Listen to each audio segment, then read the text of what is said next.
In this video, we are going to apply transformations to square root functions.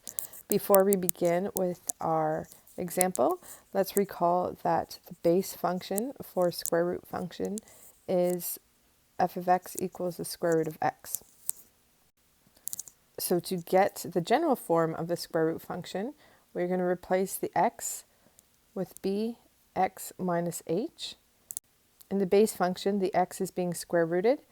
So in our general form, we are going to square root the b x minus h. We then multiply by a and add v. So the general form of the square root function is f of x equals a square root of b x minus h plus v. So now let's look at the example. We would like to graph the function f of x equals the square root of x minus 6 plus 1. This function actually does not have the general form that is required to discuss the transformations. It is important to inspect what is happening inside the brackets, in this case inside the square root. It is not in the form b bracket x minus h. So what we need to do is factor out the 2 from the 2x minus 6. So we get f of x equals the square root of 2 x minus 3 plus 1. This function, written in this form, is the required form to discuss the transformations. So the transformations, the a value is 1 because there's not a number being multiplied outside the square root, so a equals 1. The b value is 2, which means there's a horizontal compression of 2. The h value is 3, which means there's a horizontal shift 3 units to the right, so there's a little typo there. And finally, the v value is 1, so there's a vertical shift 1 unit up. If you did not factor inside the square root, you still would have had the correct b value and the correct v value. However, you would have had an h value of 6. So your graph would have moved 6 spaces instead of only 3 to the right. So now we are ready to graph this function. So step 1 is to graph the base function. This is the square root function. So you have the key points 0, 0, 1, 1, 4, 2, and 9, 3. And then from here, we're ready for step 2, which is to apply the a and b values and draw the new function. So I have used Desmos to show what this graph would look like after the a and b values are applied. And I did this so you can clearly see where the points are instead of me estimating it by hand on the iPad. But I will talk about how we go from the key points on the red function, the base function, to this new function when we apply the a and b values. So again, a is 1, so there's no vertical stretch or compression or reflection in the x-axis. B is positive 2, which means there is a horizontal compression by a half, which means all of the x values are going to be divided by 2 or halved. And that means they're going to be half the distance away from the y-axis.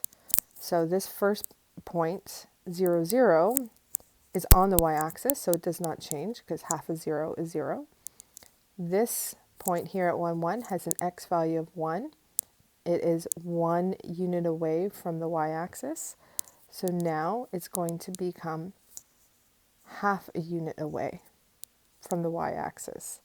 And again, just be careful with our scale here because 2 boxes represents 1 unit. This next point, 4, 2, is 4 units away from the y-axis. So I'm going to half that, and now I'm 2 units away. So I'm right there at 2, 2. And then finally, this point, 9, 3, is 9 units away. So half of that is 4.5 units away. So it's going to be right here. So that's what you would do. You would graph those key points, and then you would graph your new function, which has the equation f of x equals the square root of 2x. and that is because we've not applied the shifts. In the third step, we are going to apply the h and v values. So h is 3 and v is 1, which means I'm moving 3 to the right and 1 up. So I'm going to take each point and move 1, 2, 3 units to the right and 1 unit up.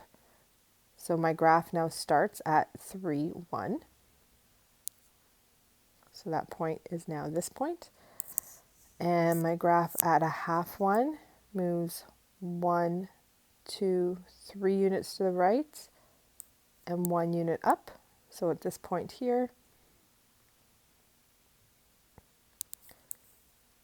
and then this point at 2, 2 moves 1, 2, 3 to the right and 1 unit up. So it's right here. And then finally, this point at 4.5, 3 moves 1, 2, 3 units to the right and 1 unit up. So we have those 4 points, and then you would just join those points together to get the required function. And then just make sure you label it. And then it's always good to check a point. So I've decided to check this point here. When x is 5, my y value is 3. So I'm going to substitute in 5 for x. And I'm just going to prove mathematically that I have 3. So I get the square root of 4 plus 1, which is 2 plus 1, which is 3. So I get an output of 3 when I put 5 into my function, which corresponds to the point 5, 3.